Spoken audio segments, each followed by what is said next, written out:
pa. May bunga na siya. Sa sobrang kabisihan, hindi na natin nabibisita.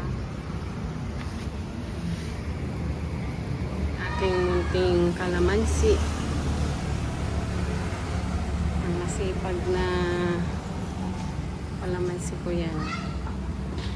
Paso-paso lang yan po.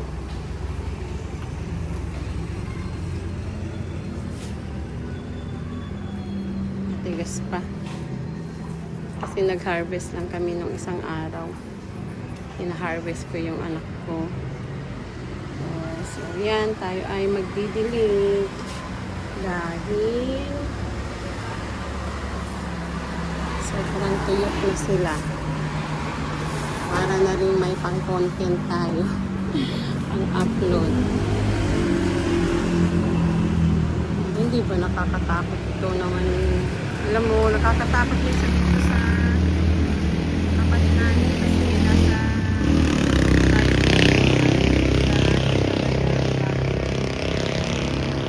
kaya nakakatakot dito. Paano pag umaksak yun? Kawawa naman yung sana itong mga nag-aayos. Ayusin naman nila ng maayos talaga.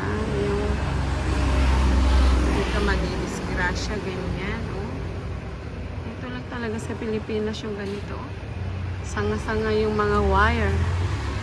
So, nung minsan nga may time noon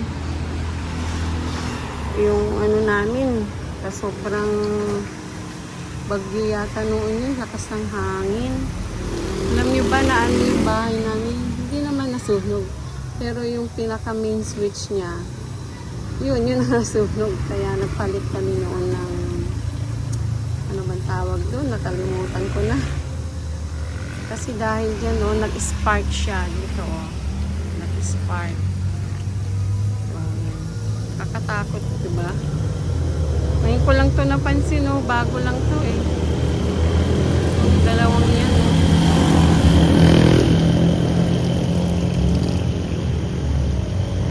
Kakatakot siya tignan. Ang pag-mabit ng pinalaklap o ano.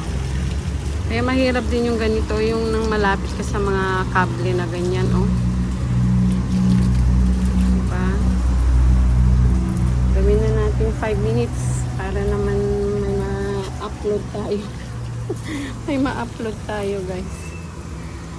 Kaya ayan, dilig-dilig muna tayo at mamaya, araw ng linggo ngayon, mamayang hapon na kami magsimba.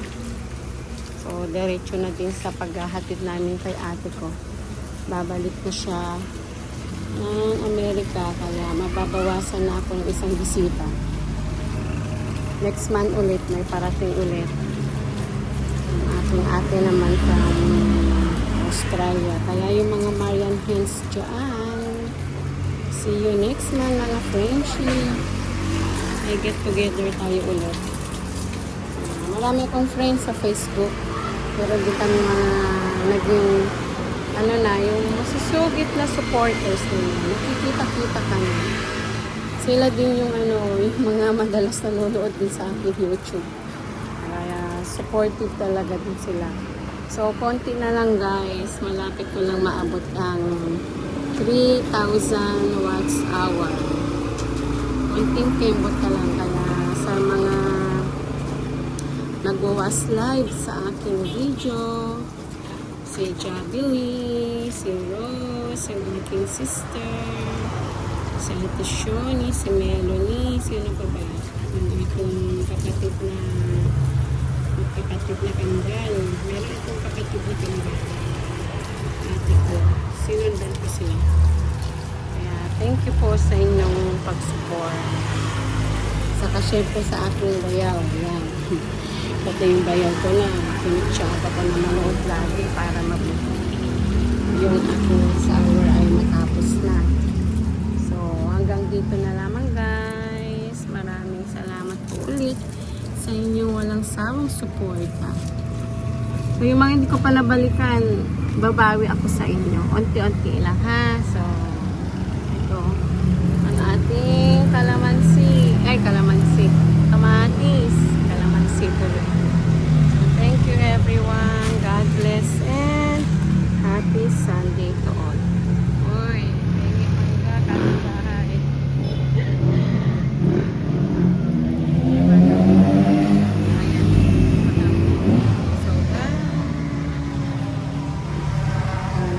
vlogger pa ako. Sana yung mukha ko, buo. Kasi, nilitan ko lang ng ganyan. Kaya, bahala na kung anong kuha ko dyan. Bahala na kayo. Kayo na ang mag-adjust. Kayo na ang mag-adjust. Anyway, thank you everyone sa aking mga YouTube friends na nanonood sa aking video. Thank you so much po sa inyo lahat. God bless and have a good day. Bye!